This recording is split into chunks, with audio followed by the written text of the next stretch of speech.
ஒரு தலைவராக மாறணும் உங்களுக்கு தேவை. ராஜன் வீரமர் எழுதிய பொக்கிஷமான புத்தகம் தேர்தலில் உறுதியாக வெற்றி பெறுவது எப்படி. இப்பவே ஆர்டர் பண்ணுங்க.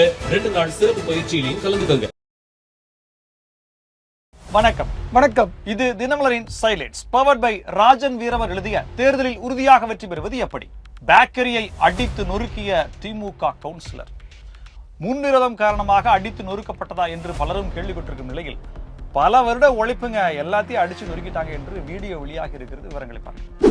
திட்டக்குடி பேருந்து விபத்துக்கு யார் பொறுப்பேற்பது என்கின்ற கேள்வியை கேட்டிருக்கிறார். அரசுதான் பொறுப்பேற்க வேண்டும், அதை நீங்க தான் செய்யணும் அப்படின்னு சொல்லியிருக்கிறார் பாமக அன்புமணி அவர்கள்.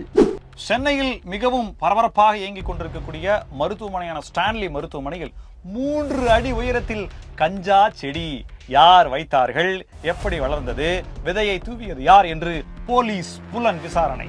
திருப்பரங்குன்றத்தில் தீப ஏற்றணுமா, வாங்க வாங்க எங்க கட்சிக்கு வாங்க, எங்க கூட்டணிக்கு வாங்க என்று அழைப்பு விடுத்திருக்கிறார் அதிமுகவின் வி ராஜன் செல்லப்பா.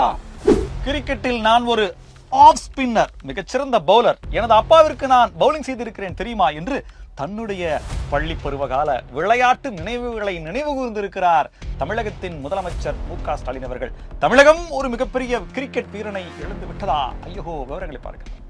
100 நாள் வேலை வாய்ப்பு திட்டத்தை இவங்க மாத்த பாக்குறாங்க, நிறுத்த துடிக்கிறாங்க அப்படின்னு கரூரில் போடப்பட்ட கண்டன கூட்டத்துல அப்படி இப்படின்னு பல முழக்கங்கள் குழப்பமாய் போனதுனால சிரிப்பலையில் நடந்த கண்டன கூட்டம். இதை பத்தி தான் இன்னைக்கு நான் பார்க்க போறோம். இது சைலைட். கொங்கு மண்டலம் எங்கள் கோட்டை அப்படின்னு திராவிட கட்சிகள் ரெண்டுமே உரிமை கொண்டாடி கொண்டிருக்கிற நிலையில அந்த கொங்கு மண்டலத்தினுடைய ஈரோடு மாநகர்ல நசியனூர் அந்த ஊர்ல பாத்தீங்கன்னா 1வது வார்டு கவுன்சிலர் பாத்தீங்கன்னா கோவேந்தர் அப்படின்னா, கோவேந்தர்னா நம்ம பேர் சொல்றாங்க, பட் அவர் பேர் சரியா சொல்ல அதுக்கெல்லாம் கோவப்பட்டுறாதீங்க. அவர் திமுக 1வது வார்டு கவுன்சிலர்.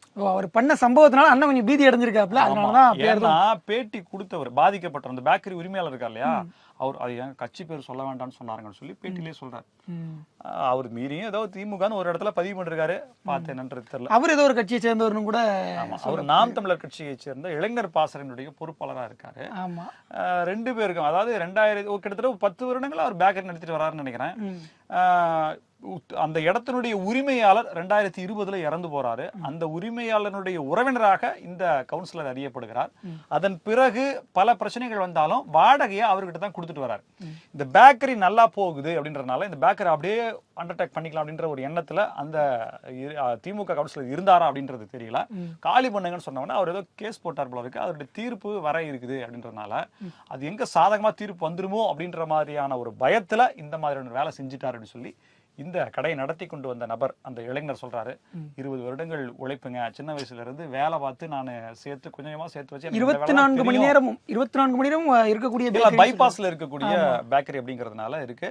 வந்த உடனே நல்லா வெல் பிளான்டு 10 பேர் வந்திருக்காங்க. கடைக்குள்ள இருந்தவங்க எல்லாம் வெளியில வர சொல்றாங்க, தம்பி உசுறு பயம் இருக்கிற வெளில வந்துருன்ற மாதிரி சொல்லி சத்தம் போட்டுருக்காங்க. வெளில வந்தோன்னா அவங்க கிட்ட இருந்த போன் எல்லாம் வாங்கியிருக்காங்க.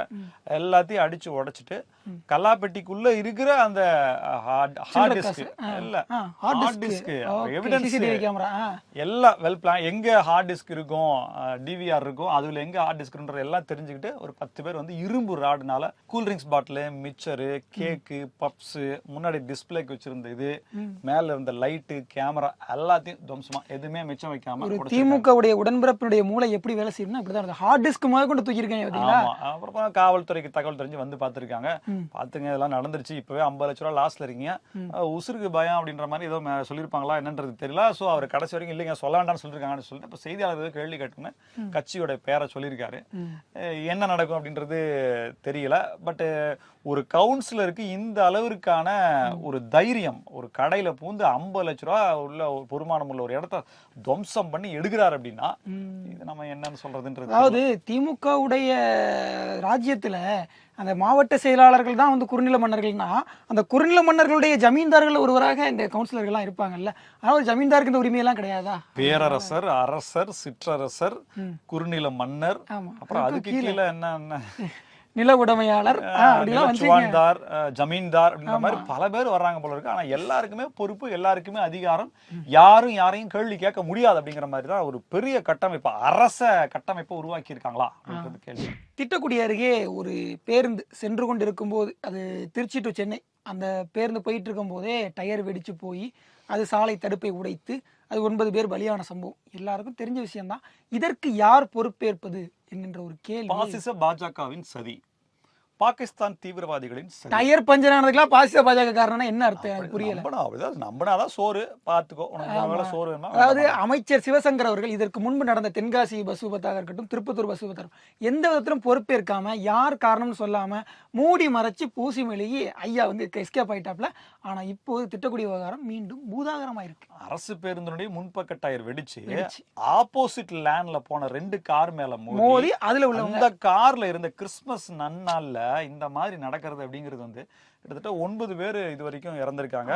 3 லட்சம் ரூபாய் நினைக்கிறேன். ஆமா 3 லட்சம் ரூபாய் கொடுத்திருக்காங்க. வந்திருக்காங்க. அன்புமணி என்ன சொல்றாருன்னா 50 லட்சம் ரூபாய் கொடுங்க, வருங்க தலைக்கு 50 லட்சம் ரூபாய் கொடுத்து அதை வந்து நல்லபடியா முடிச்சு விடுங்க, ஏன்னா ரொம்ப மோசமான நிலைமையில பாதிக்கப்பட்டிருக்காங்க அப்படின்னு சொல்லியிருக்காரு. ஆனால் அமைச்சர் சிவசங்கர் அவர்களுக்கு இதை பத்தி எந்த பிரச்சனையும் கிடையாது. இப்ப மின்சாரத்துறை வெயிட்டிங்ல இருக்காங்க, நிறைய பண்ண வேண்டியிருக்கு. இதை விட ஆச்சரியத்தக்க விஷயம் என்னன்னா, இந்த சம்பவத்துல அந்த பேருந்தினுடைய ஓட்டுநர், அவர் சிறுபான்மை சமூகத்தை சார்ந்தவர், பேர் என்னமோ அலின்னு வரும், சரி, அவரை அரெஸ்ட் பண்ணிருக்காங்க. அவரு நீங்க வண்டியை ஓட்டும் போது கண்ணு பாக்குது பண்றோம், 10 விரல் இருக்குல்ல, அந்த 10 விரல்ல பின்னாடி இருக்கிற 2 டயர், லைட்ல 2 டயர், இந்த பக்கம் 2 டயர், முன்னாடி 2 டயர், அப்படி வச்சு அடைச்சிக்கிட்டு போகணும். அந்த காத்து வெளியில வராத மாதிரி. அந்த செய்ய தவறதுனால அவரு குற்றவாளியாக்கப்பட்டிருக்காரு, அரெஸ்ட் பண்ணிருக்காங்க. ரெண்டாவது கான்ட்ராக்ட் லேபர்ஸ் வைக்கிறதுனாலையும் சரியான பயிற்சியற்ற நடத்துனர் ஓட்டுநர்களை வைக்கிறதுனாலையும் அவங்களுக்கு சரி இருந்த பேருந்த கையாள தெரியல. அதை பத்தி எல்லாம் அமைச்சர் வேற சொல்லிட்டியா, முடிஞ்சு போச்சு, அவ்வளவுதான். அவரு டிரைவிங் லைசன்ஸ்ல ஒரு பஞ்ச் பண்ணி அனுப்பிச்சு விட்டுருவாங்க. ஆனா அதை பத்தி எல்லாம் அமைச்சர் எந்த விதமான கவலையும் பட மாட்டாரு. நாங்க சொல்றதுதான் முடிவு அப்படின்னு சொல்லி போக்குவரத்து ஊழியர்கள், பேருந்துடைய மெயின்டெனன்ஸ், டயர்னுடைய குவாலிட்டி, இதுதான் இங்க பேசுபொருளா இருக்கு. ஆனா அப்பட்டமா விதிமீறி இது இப்படி சொல்றாங்களே அப்படின்னா 9 பேர் உயிர் போயிருக்கு. இது யார் காரணம் அப்படின்ற கேள்வி முன் வச்சு பாசிச பாஜக உள்ள வந்துரும், கொடுக்காதீங்க. வாய் திறப்பாரா அமைச்சர் சிவசங்கர் என்கின்ற கேள்வி வருகிறது. அவர் பேசினார்னா அடுத்து பேசும். சென்னை ஸ்டான்லி அரசு மருத்துவமனை பல அறுவை சிகிச்சைகளுக்கு பேர் போனது. தென்னிந்தியாவிலேயே மிகவும் ஒரு புகழ்பெற்ற மருத்துவமனையாக பார்க்கப்படுது. டாக்டர் படிப்புக்கான கனவு அப்படிங்கிறவங்கள முதல் தேர்வா இருக்கக்கூடியது ஸ்டான்லி அரசு மருத்துவமனை தான். அதே பாத்தீங்கன்னா தென்னிந்தியாவிலேயே 2 அரசு, தமிழ்நாட்டுல 2 அரசு மருத்துவமனை தான் முக்கியமா இருந்துச்சு. பழமையான மருத்துவமனையில ஸ்டான்லியும் கீழ்பாக்கும் தான். அந்த மருத்துவமனையில ஒருத்தர் குடிசை தொழிலாக, அதுவும் அவங்க பாவம், அவருக்கு ஏதோ நிலம் கூட இல்ல, 1 சென்ட் நிலமும் ஆடுவீங்க, குடியிருக்கு, நிக்க ஒதுங்க, மழைக்கு ஒதுங்க கூட இந்த 2 பாதம் வைக்கிற அளவு கூட நிலம், ஒரு கையளவு ஜான் அளவு கூட நிலம் இல்லாதனால அந்த கழிவு நீர் வரக்கூடிய அந்த இடத்துல ஏதோ தனக்கு கிடைத்த அந்த சின்ன இடத்துக்குள்ள தனக்கு கிடைத்த அந்த விதை, தன்னுடைய வாழ்க்கைக்கே ஒளி ஏற்றக்கூடிய, ஒளி பிறக்கக்கூடிய விதையான இந்த கஞ்சா செடியின் விதையை நிறைய தூவி இருக்காரு. பாருங்க, மூலிகை செடியை தூவி இருக்காரு. சரி, கீரையாட்ட போய் 2 ரூபாய்க்கு கீரை வித்து பொழைச்சிக்கலாம் சொல்லிட்டு அதுல ஒரே ஒரு செடி முளைச்சு அவர் அப்படியே அவ்வளவு கண்ணும் கருத்துமாக தினமும் நீர் ஊற்றி வளர்க்கக்கூடிய 3 அடி உயரத்துக்கு அது வளர்ந்து. இந்த களவாணி படத்துல ஓவியா நட்டுட்டு போன நாத்துக்கு வந்து விமல் வந்து நல்ல உரம் போட்டு வளர்ப்பாரு, அந்த மாதிரி வளர்த்திருக்காரு. இது ஆர்கானிக், ஒண்ணுமே கிடையாது, அப்படியே அந்த தண்ணியிலேயே வளர்ந்துருக்குது. சரி, இன்னொரு 1/2 அடி மேல வரட்டும், ஒரு 3.5-4 அடி வந்துச்சுன்னா அதை எடுத்துட்டு போய் வித்து ஏதோ கஞ்சி காய்ச்சி குடிச்சிக்கலாம்னு சொல்லி அவர் நினைச்சிருப்பாரு போல. ஆனா அதுக்குள்ள பாருங்க, காவல்துறை தன் பார்வைகளையும், அங்க இருக்கக்கூடிய நோயாளிகளுடைய பார்வையிலையும், அங்க இருக்கக்கூடிய ஊழியர்கள் பார்வையிலும் பட்டுருச்சு. உங்களுக்கு மனசாட்சியே இல்ல, அது காசு நிக்கலையா, அது கஞ்சா செடி, கஞ்சா செடியை போய் வளர்த்து விக்கலாம்னு பேசிட்டு இருக்காரு. என்னப்பா, எல்லா இடங்கள்லயும் கிடைக்குது, மாணவர்களுக்கு கிடைக்குது, இன்னும் பல இடங்கள்லயும் கிடைக்குது. வெளி மாவட்டங்களையும் மாநிலங்கள் இருந்து கொண்டு வர்றப்போ போலீஸ்க்கு ஓரளவுக்கு ஏதாவது நடவடிக்கை எடுக்கிறாங்க, அதையும் மீறி கொண்டு வந்துடுறாங்க. இந்த டிரான்ஸ்போர்ட் சார்ஜ் எல்லாம் உள்நாட்டு உற்பத்தியை பெருக்கணுங்கிற அந்த உயரிய நோக்கத்தோடையும் மேட் இன் இந்தியா, அதை வந்து கஞ்சால இருந்து மேட் இன் தமிழ்நாடு அப்படின்றத மாத்தணும். கஞ்சால இருந்து நாங்க நாடுகளோட தான் போட்டி போடுறோம். தொழில்துறை அமைச்சர் சொல்லியிருந்தாருல, எங்களுக்கு போட்டி மாநிலங்கள் கிடையாது, நாடுகளோட தான் நாங்க போட்டி போடுறப்போ கஞ்சா. அப்ப கஞ்சா உற்பத்தி செய்ய முயன்ற தொழிலதிபர், வணிகர், இயற்கை விவசாயத்தை ஊக்குவிக்க, மண்ணில்லா விவசாய முறை அல்லது இடமில்லா விவசாயிகளுடைய இயற்கை விவசாயத்தை ஊக்குவிக்கும் விதமாக ஒருத்தர் எடுத்த முயற்சியை காவல்துறை இரும்புக்கரம் கொண்டு ஒடுக்கிருச்சு. ஒரு காலகட்டங்கள்ல பெரிய பெரிய விஞ்ஞானிகளுக்கு இந்த பிரச்சனை எல்லாம் வந்திருக்கு. அதனால இது ஒரு பெரிய விஷயம் இல்ல. இப்போதைக்கு அவர் வந்து தன்னுடைய மனசை துவள விடாமல், பெண்களுக்கு ஒரு பக்கம் பாதுகாப்பு கொடுக்கறதும், இன்னொரு பக்கம் மாணவிகளுக்கு மது சென்று சேராமல் இருக்கிறதுக்கான பாதுகாப்பு அப்படிங்கிறது போது போக்குவரத்து பாதுகாப்பு, இது போல இதை தாண்டி 1 லட்சம் ரூபாய் நகை தாண்டினாலும் இந்த செயின் ஸ்நாச்சிங் அப்படிங்கிற விஷயங்களை தடுப்பதற்காகவும் நேற்று பார்த்தீங்கன்னா அந்த கன்னியாகுமரியில இந்த கிறிஸ்துமஸ் விழாவுக்காக அந்த ஏதோ மோட்டார் சைக்கிள் வேகமா போயிருக்குன்னா அவங்க மேல நடக்கு. இப்படியான பல நெருக்கடிகளுக்கு இடையில ஒரு இயற்கை விவசாயம் செஞ்ச ஒருத்தரை போய் அது கஞ்சா செடி 3 அடி வளர்ந்துச்சு அப்படிங்கிறதுக்காக அவர் நடவடிக்கை எடுக்க சொல்லி காவல்துறைக்கு அழுத்தம் கொடுத்து பாவம் அவங்களுடைய பொன்னான நேரத்தை வந்து வீணாக்கும் விதமாக சிலர் நடந்து கொண்டிருக்கிறார். ஐயா ஸ்டாலின் அவர்கள் இன்னைக்கு பாத்தீங்கன்னா சிறுபான்மையினர் மேல நடத்தப்பட்ட தாக்குதல் கண்டறிஞ்சிருக்கு. எங்க தெரியுமா நடத்தப்பட்ட தாக்குதல்? ராஜஸ்தான் ஜபல்பூர்ல நடந்த தாக்குதலுக்கு ஐயா இங்க கண்டறிஞ்சிருக்கிறாரு. திருப்பரங்குன்ற விஷயம் எல்லாம் அவருக்கெல்லாம் காதுக்கே வராது. அதாவது கேரள கன்னியாஸ்திரிகள் சத்தீஸ்கர்ல தாக்கப்பட்டதெல்லாம் ஐயா கண்டறிஞ்சிருப்பாரு. ஆனா தூத்துக்குடியில கவின் இறந்து போனதும் ஐயாவுக்கு தெரியாது. அப்படி மருத்துவமனையில கஞ்சா செடி இருந்ததும் தெரியாது. 9 பேர் செத்து போனது டயர் வெடிச்சு அதுவும் தெரியாது. இப்படி பல விஷயங்கள் நடந்து கொண்டிருக்கிறது. ஆனா பாருங்க, ஆனா காவல்துறை நடவடிக்கை எடுத்துக்கு யார் இந்த கஞ்சாவை வைத்தது, யார் இந்த விதையை தூவியது, அடுத்த ஜாஃபர் சாதிக் யார் ஜாஃபர் சாதிக் என்று ஒருவர் திமுகவில் இருக்கும்போது இல்ல திமுகவில் நீக்கப்பட்டவராக இருக்கும்போது இன்னொரு கிங் பின்னாக யாரேனும் உருவெடுக்க பார்க்கிறார்களா அப்படின்ற மாதிரி அவங்க பல முயற்சிகள் எடுத்திருக்காங்க. சோ இரும்பு கரம் இருக்கு இல்லையா, அதனால இந்த மாதிரி நடவடிக்கை எல்லாம் வராது. தமிழ்நாடு அமைதி பூங்கா, இங்க பாலாறும் தேனாரும் மட்டும்தான் ஓடுமே தவிர கஞ்சா யாராலும் ஒடுக்க முடியாது. தமிழ்நாடு போராடும், தமிழ்நாடு வெல்லும். போன மாசம் ஆரம்பிச்ச பிரச்சனை இப்போ வரைக்கும் ஓயாம இருக்கு. திருப்பரங்குன்றம் 5 வருஷத்துக்கு முன்னாடி கொடுத்த வாக்குறுதி இன்னும் தான் போயிட்டு இருக்குது. அதை பத்தி எனக்கு அது சரிண்ணா. போன மாசம் ஆரம்பிச்ச அந்த திருப்பரங்குன்றத்துல தீபம் ஏற்றக்கூடிய விஷயம். அதனால திருப்பரங்குன்றத்துல தீபம் ஏற்றனுக்கு எல்லா கட்சியினரும் வாங்க, நம்ம ஒன்னா கூட்டணியா சேர்ந்து எல்லாத்தையும் பண்ணுவோம். கூட்டணி சேர்ந்து தேர்தல் நிற்கிறது கூட்டணியா சேர்ந்து தீபம் ஏற்ற வரைக்கும் அவங்க போயிட்டாங்க. கூட்டணிக்கு தான் வரல, விளக்கு வைக்கிறதுக்காக வாங்கயா. ஆனா மதுரையினுடைய முன்னாள் மேயர் வி ராஜன் செல்லப்பா அவர் தான் இந்த மாதிரி அழைப்பெல்லாம் எடுத்திருக்காரு. கேட்ட உடனே சார் நீங்க அதிமுக தானா இல்ல பாஜகவுக்கே போயிட்டீங்களா அப்படின்லாம் கேட்க தோணுது. ஆனாலும் பரவாயில்ல, பாஜகவுடைய கூட்டணியை மெயின்டைன் பண்றதுக்காக இவ்வளவு தூரத்துக்கு ராஜன் செல்லப்பா இறங்கி வருவார்னு நினைக்கல. ஒருவேளை திருப்பரங்குன்ற தொகுதியில் அவர் தான் நிற்கிறாருங்கிறதுனால இந்த மாதிரிலாம் பண்ணினாதான் இந்துக்களுடைய ஓட்டு வரும்னு நினைச்சிட்டு பண்றாரோ என்னமோ. சமீபத்துல இந்த கந்தூரி விழா நடந்தது இல்லையா, அதுல சில வைப் எல்லாம் கொடுத்து போராட்டங்கள்லாம் பண்ணாங்க இல்லையா.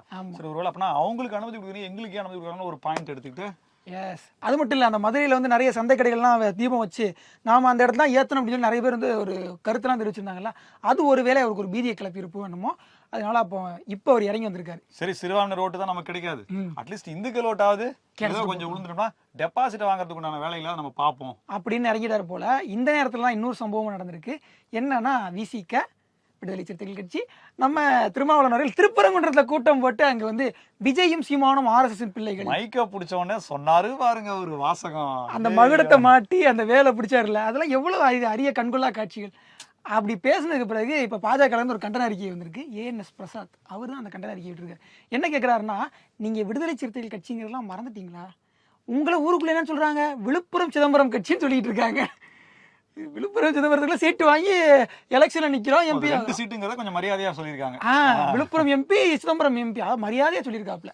அது 2 கட்சியா இருக்கு, 2 சீட்டை வச்சு நீங்களாம் பேசலாமா அப்படின்னு கேள்வி கேட்டிருக்காரு. சரி, அந்த கூட்டத்துல அவர் சொன்ன வாசகம் என்ன, அந்த பெருமையை சொல்லி விடு. எந்த வார்த்தை? அந்த திமுக வாழ்க அப்படின்னு சொல்லி சொன்னார் இல்லையா. திமுக என்ன ஆனாலும் பரவாயில்ல, எப்படி ஒளிஞ்சு போனாலும் பரவாயில்ல அப்படின்லாம் சொல்லி அதை வந்து இது பண்ணிட்டாரு. ஸோ விசிகாவிற்கு திமுக சீட்டு கொடுக்கலன்னா என்ன ஆகுது? கிரிக்கெட்ல நான் ஒரு ஆஃப் ஸ்பின்னர். யார் சொன்னது? கிறிஸ் கெயிலா, ஆடம் ஸ்மித்தா? அந்த அளவுக்கு பேசக்கூடிய ஒரு மிக பெரும் ஒரு கிரிக்கெட் வீரரை தமிழ்நாடு இழந்துருச்சுப்பா. அரசியல் அப்படிங்கிற இந்த ஒரு விஷயத்துக்குள்ள வந்தே ஆகன்னு சொல்லி தன் அப்பா இட்ட கட்டளையின் பேரால் இந்த பக்கம் வந்து மாட்டிக்கிட்ட ஒரு மிகப்பெரிய ஆஃப் ஸ்பின்னரை தமிழ்நாடு இழந்திருக்கு. அப்படிப்பட்ட தவங்கடந்து கூட்டு வந்து யாரா இருக்கும்? யாரு? நம்ம தமிழக முதலமைச்சர் மு க ஸ்டாலின். ஆமா இல்ல சொன்னாரோ, மு க ஸ்டாலின் அப்புறம் அப்பான்னாங்க. இப்ப MKS vibe with MKS. Okay, விளையாட்டு மாதிரி இருக்கு. காஃபி வித் டிடி என்னவோ அந்த மாதிரி தான் இருக்கு.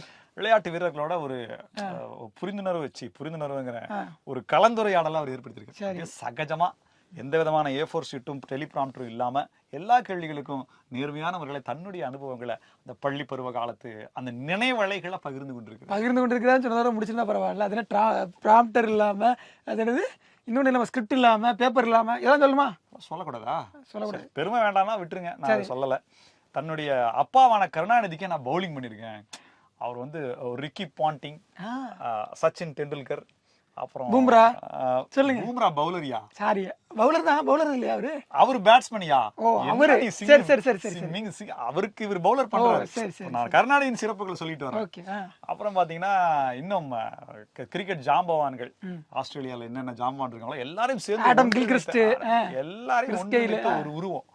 அப்படிப்பட்ட அந்த ஜாம்பவானுக்கு இவர் பவுல் பண்ணிருக்காரு. அந்த ஒரு துண்டு எடுத்து தலையில கட்டிக்கிட்டு பேட் எடுத்து பிடிச்சிட்டு இருப்பாரு, அந்த தான் ஞாபகத்துக்கு வருது. உங்களுக்கு எந்த விளையாட்டு பிடிக்கும்னு சொல்லி கேட்டோம்னா அப்படியே அந்த நினைவுகள்ல மூழ்கி அவர் பகிர்ந்து கொண்ட கருத்துக்கள் அப்படிங்கிறது இளம் தலை. இந்த பேட்டியை மட்டும் யாராவது பார்த்தாங்க அப்படின்னா அவன் உந்து சக்தியால் அவன் கிரிக்கெட் வீரனாக வந்து அவன் ஒரு 10 தோனி, ஒரு 50 டெண்டுல்கர், ஒரு 100 அந்த மாதிரியான ஒரு வேட்கை. கிரிக்கெட் ரசிகர்கள் எல்லாம் பார்த்தாங்கன்னா சைலன்ஸை பாக்குறதை நிப்பாட்டிடுவாங்க. வேண்டாம், அவரு பவுல் பண்ணி 2 பேர்த்த தோக்கடிச்சிருக்காரு, 3 விக்கெட் எடுத்தாரா. நீங்க கரெக்டா சொல்ல மாட்டீங்க. சிம்பு வந்து அன்னைக்கு அந்த ஸ்டார் கிரிக்கெட்ல விளையாண்டாராம், அப்பெல்லாம் எதிர்த்தாப்புல பவுலிங் போட்டாராமா. அதுல வந்து 3 பேர் விக்கெட் எடுத்ததா சொன்னாரு. எந்த விக்கெட்ன்றத நம்ம மறந்து. சிம்பு தான் எடுத்துருக்கு, ஃபர்ஸ்ட் சிம்பு தான் வரலாம் எடுத்திருக்காரு. அவர் எவ்வளவு பெரிய பேட்ஸ்மேன் தெரியுமா? அவர் பல மாவட்டங்கள்லயும் மாநிலங்கள்லயும் அணிகள்லயும் விளையாட்டு இருக்காரு. அவரு நேஷனல் டீம்ல போக வேண்டியது ஜஸ்ட் மிஸ் ஆகி அவர் accidentally he came in cinema. Udhayanidhi பாலிடிக்ஸ்க்கு அந்த மாதிரி அப்படிதானே.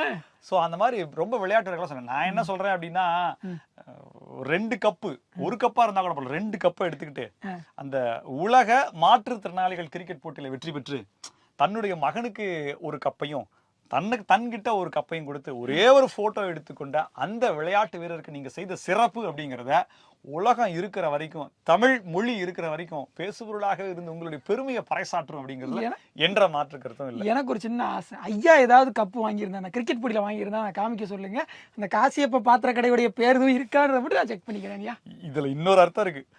அப்படியாவது வாங்கியாவது அவர் வந்து ஒரு போட்டோ எடுத்தாரு, நீங்க அதை கூட செய்யலையே அப்படின்ற மாதிரி இவன் கேட்கல. பட் கருத்து அந்த மாதிரி வருது. ஏன்னா எங்களுக்கும் குடும்பம், குழந்தை, குட்டிகள் இருக்கிறது. கரூர் மாவட்டம் குளித்தலை ஊராட்சி ஒன்றிய அலுவலகம் அருகே விசிகாவுடைய ஒரு கண்டன ஆர்ப்பாட்டம். விசிக திமுக கூட்டணி சேர்ந்து நடத்துகின்ற ஒரு கண்டன ஆர்ப்பாட்டம். என்ன கண்டன ஆர்ப்பாட்டம்? விசிக கண்டன ஆர்ப்பாட்டம், அதுவும் திராவிட மாடல் ஆட்சியில திமுகவோட சேர்த்து, திமுகவும் சேர்ந்து. எதை எதிர்த்துன்னு கேட்டீங்கன்னா அந்த விபிஜி ராம்ஜி அப்படின்னு சொல்லிட்டு 100 நாள் வேலை வாய்ப்பு திட்டத்தை மாற்றி அமைத்து ஒரு சட்டம் கொண்டு வந்திருக்காங்க இல்லையா, அதை கண்டிச்சு ஒரு கண்டன ஆர்ப்பாட்டம் நடத்தியிருக்காங்க. அதுல தானே இவங்க 2 பேரும் ஒன்னா சேர முடியும், மற்ற இதுல ஒன்னா சேர முடியும். திராவிட மாடல் அரசினுடைய குறைகளையும் குற்றங்களையும் கண்டிச்சு ஆர்ப்பாட்டம் நடத்தினா எப்படி திமுக வரும்? அது மட்டும் சீட் எப்படி கொடுப்பாங்க? இந்த 6 மாசத்துல எலெக்ஷன் வரப்போகுது, அதனால இப்போதைக்கு அப்படி நடத்தியிருக்காங்க. அதுல பாத்தீங்கன்னா கரூர் மாவட்டம் குளித்தலைங்கிறது எவ்வளவு ஃபேமஸான இடம். ஐயா கருணாநிதி அவர்கள் அன்றைக்கே முதல் தேர்தல் 1957 நின்று ஜெயிச்ச அந்த இடம். கூட்டணியில போட்டு உட்கார்ந்துட்டாங்க, மேடையை போட்டு நின்ட்டாங்க. நின்னதற்கு பிறகு விசிகாவுடைய மாவட்ட செயலாளர் சக்திவேல்ங்கிறவர், அவரு பெருமைமிகு நபர் அவர்தானா? ஆமா, பேரை சொல்லணும், அவர் பேரை சொல்லணும். முழக்கம் போடும்போது ஸ்டாலின் அரசு கண்டிக்கின்றோம், அதாவது ஸ்டாலின் அரசு மத்திய அரசை கண்டிக்குது அப்படின்னு சொல்ல வேண்டியவர் இல்ல. கடந்த 10 ஆண்டுகளா அதிமுக இருந்தது. ஒருவேளை அப்போ கோஷம் போட்டது தவறி வந்துருச்சுன்றா கூட அதுல வாய்ப்பு இருக்கு. சரி, ஆனா அப்படியும் வாய்ப்பு இல்ல. கடந்த 5 ஆண்டுகளா திமுக ஆட்சியில இருக்கு. சோ அப்பவும் இந்த கோஷத்தை போட்டிருக்கிறதுக்கு வாய்ப்பு இல்ல. எப்படி இந்த கோஷம் அவர் மனசுல இருந்து வந்திருக்கும்? அவங்க மனசுல வந்து விசிக வந்து திமுக தான் கண்டிக்கணும்னு ஆசைப்படுது, ஆனா அதை வெளியே சொல்ல முடியல. சரி, இப்படி ஒரு வாசகமா எழுதியிருக்கமா, இதை வச்சு அப்படி அடிப்போம் அப்படின்னு சொல்லிட்டு நினைச்சிட்டு போறோம். அவர் வச்சு பார்த்து தான் படிக்கிறார். ஸ்டாலின் அரசு கண்டிக்கின்றோம்ன்றார். கூட்டத்துல கோவிந்தா போடுறாங்க, என்ன பண்ணுவாங்க பாருங்க, மைக்கா அவரு கூட்டத்துல கோவிந்தா போடுறாங்க, கோவிந்தம் பச்ச கோவிந்தம் முடியும். திடீர்னு அரோகரா முருகா அப்படின்னா அதே தான் அப்படி பிடிச்சாங்க. கையில கால விழுந்து இந்த கான்ட்ராக்ட் வாங்கியிருக்கேன்டா, 2 சீட்டுடா 5 வருஷமா அவங்களுக்கு விட்டு கொடுத்தது 2 இது முக்கியம் இல்ல. ஒரே ஒரு கூட்டம் போட்டு கோஷம் போட்டு முடிச்சு விட்டீங்களா? அடுத்து ஒருத்தர் இருக்காரு, அவர் தான் ஸ்பெஷல். என்ன தெரியுமா, அவர்கிட்ட இருந்து மைக்க வாங்கினாரு. என்னப்பா அது மைக் ஒர்க் பண்ணதா? தம்பி தம்பி இந்தா இந்த நீ போய் அப்படி சொல்லி இன்னொருத்தரை கொடுத்தாரு. அவர் கொடுத்த உடனே ஆர்ப்பாட்டம், இது ஆர்ப்பாட்டம், மோடியின் வால் பிடிக்கும் ஆர்ப்பாட்டம். என்னது மோடியோட வால் பிடிக்கிறீங்களா? மோடியின் வால் பிடிக்கும் ஆர்ப்பாட்டம். ஒருத்தர் கூட ஹோம்வொர்க் பண்ணலையா? 2 தடவை எல்லாரும் அப்படியே கோவிட்டாங்க. 3வது மோடியின் வால் பிடிக்கும் அரசை கண்டித்த ஆர்ப்பாட்டம். நீ வேணா பாரு, அடுத்து நம்ம சொன்ன மாதிரிதான் ஓம் சக்தி பராசக்தி திமுக தீய சக்தி அப்படின்ற கோஷத்தை இவங்களா சொல்லிடுவாங்க போல இருக்கு. சொல்லுவாங்க போல. அதுக்கு அடுத்த ஒரு கோஷம் இருக்கு, அது தெரியுமா? 100 நாள் வேலை வாய்ப்பு திட்டத்தை நிறுத்த துடிக்கின்ற போராட்டம். சரி, எப்படி எல்லாமோ முழக்கங்களை போட்டு, அதாவது விடுதலை சிறுத்தைகள் கட்சியில உள்ள சிறுத்தைகளுக்கு உரிமை தெரியலன்னா பரவாயில்ல, இப்படி உலகத்தான் இருக்கு. செய்வாங்க என்னன்னு தெரியல. தேர்தல் நெருங்கிருச்சு, ஒரு மாதிரி அவங்க ஏதாவது இதாயிட்டாங்க. போன கண்டென்ட் வைப் வித் எம்கேஎஸ்ல ஒரு கவுண்டர் என்னன்னு பாத்தீங்கன்னா, முதலமைச்சருடைய அந்த விளையாட்டு பிரதாபங்களை நம்ம வந்து சிலாகித்து பேசணும் இல்லையா? ஒரு ராமாயணத்தையும் ஒரு மகாபாரதத்தையும் நம்ம விளக்கி பேசுற மாதிரி ஒரு கதா காலட்சேபம் பண்ற மாதிரி நம்ம பேசணும் இல்லையா? அது போல 4 வருடங்களுக்கு முன்பு, அதாவது திராவிட மாடல் ஆட்சி அமைஞ்சு கிட்டத்தட்ட ஒரு வருஷத்துக்குள்ள ஒரு அரசு ஊழியர்கள் கூட்டத்துல ஐயா முதலமைச்சர் ஐயா பேசுனது என்ன சொல்றாப்ல? அதுல என்ன சொல்றாரு அப்படின்னா, டூ ஆர் டை அப்படின்றது இருக்கு. செய் அல்லது செத்து மடி என்கின்ற ஒரு, நான் சொல்கிறேன் டூ அண்ட் டை, செஞ்சுட்டு செத்து போயிரு. இன்னும் இது இவ்வளவு மோசமா இருக்கு ஐயோ அப்படின்னு சொல்லி சில கருத்துக்களையும் போட்டு இப்போ வந்து மீம்ஸா கிரியேட் பண்ணிட்டு இருக்காங்க. இதெல்லாம் எந்த அளவுக்கு எங்க அரசு ஊழியர்களுடைய நிலைமை இன்னைக்கு அந்த நிலைமையில தாங்க இருக்குது. வேணா அன்னைக்கு சொல்றது நீங்க பழிச்சிற மாதிரி இருக்கு, பழிக்கிற மாதிரி இருக்கு சொல்லிருக்காரு. செவிலியர்கள் போராட்டம்லாம் நின்று போச்சு, எல்லாம் போங்க போங்க படம் முடிஞ்சு போச்சு போங்க, 1000 பேத்துக்கு நாங்க வேலை போட்டோம், இன்னும் மிச்சம் இருக்கவங்களுக்கு நாங்க போட போறோன்ற மாதிரி அவர் சொல்லிருக்காரு. உண்மையிலேயே முடிஞ்சுதா இல்ல எந்த செய்தியாவது ஃபிளாஷ் நியூஸ் அடிச்சாங்களா இல்ல அதுல எந்த அளவுக்கு உண்மை இருக்கு அப்படிங்கறத நம்ம கேள்வியா வச்சோம் அப்படின்னா அதுக்குண்டான தகவல் நாளைக்கு கிடைக்கும்னு நினைக்கிறேன். கடந்த அதிமுகவுடைய அரசில் நிறைய குறைகள் இருந்துச்சு. ஆனா அந்த குறைகள்லாம் நிவர்த்தி செய்யறேன்னு சொல்லி வாக்கு கொடுத்து வந்த அந்த அரசு எதையுமே செய்யல, எல்லாத்தையுமே தொங்கல்லையும் அந்தரத்திலையும் எதையுமே செய்யல. 10 லட்சம் கோடி ரூபாய் கடன் வாங்கி இருக்கிறோம். அது ஒண்ணுதான். கனிமொழி அவர்கள் என்ன சொன்னாங்க, நம்மளுடைய தேர்தலுக்கு கடையை குறைச்சிருக்கிறோம்ன்றாங்க. கனிமொழி அவர்கள் என்ன தேர்தலுக்கு என்ன சொன்னாங்க, இனிமேல் கவர்ச்சி திட்டங்கள் இருக்காது அப்படின்னா என்ன அர்த்தம், இனிமேல் கவர்ச்சி திட்டங்கள் கொண்டு வர்றதுக்கு காசு கல்லால இல்ல, அதுதான் அர்த்தம். திமுகவே நினைக்கிறது போல தயவு செய்து எங்களை ஜெயிக்க வச்சிடாதீங்க, பணம் கடன் கேட்கிற ஆளுகளே இல்ல அப்படின்ற மாதிரி நினைச்சிருக்கும் போல.